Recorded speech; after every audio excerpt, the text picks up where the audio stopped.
Well, most of the fans here at Taylor Field have headed for the exits during this halftime break, and understandably so.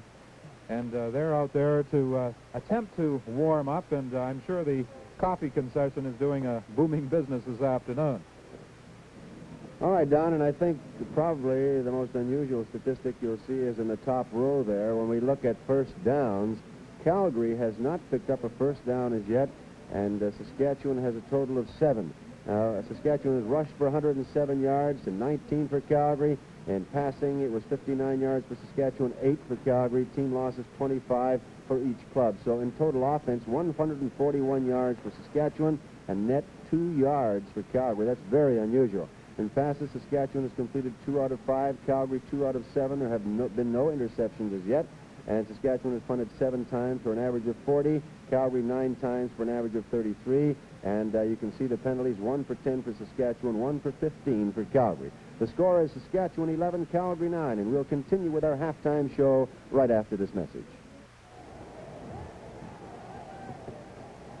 Well, 30 minutes of football remain for the Saskatchewan Rough-Riders and the Calgary Stampeders, and unfortunately for one of these teams, they'll have to put the gear away for 1970. The other will advance to the Grey Cup game on Saturday against the Montreal Alouettes.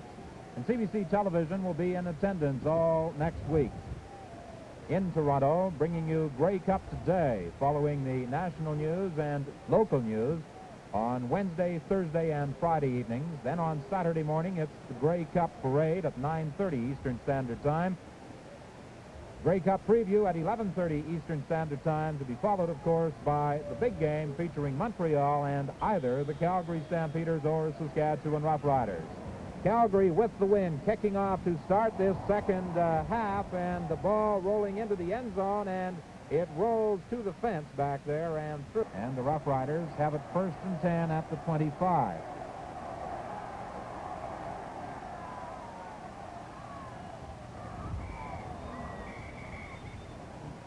Wayne Harris came in to make the tackle on George Reed, number 34.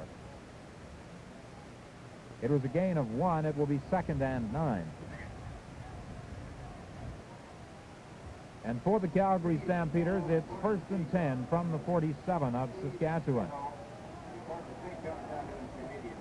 They've made numerous changes with quarterbacks on both sides, and we note that Jerry Keeling is in. He has alternated with Larry Lawrence for Calgary. Pass complete to McInnes, but the gain is only about 1, maybe 2. Ken Reed made the tackle on McInnes.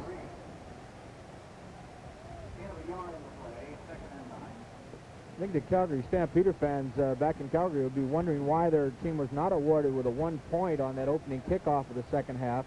The ruling this year is that if the receiving team does not have an opportunity to handle the football, that it will just go through and it goes through the end zone. There will not be 1 point awarded.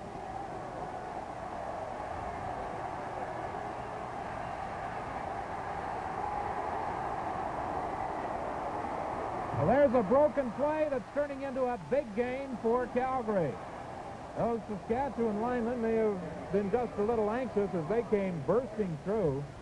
And Wayne Shaw had Keeling duck right under him and go for a good 12 yards to the 33 of Saskatchewan. Right, Don. Saskatchewan's been firing all of their linebackers almost every time Calgary's in a second down situation. And I believe that's Calgary's first down of this football game. First down.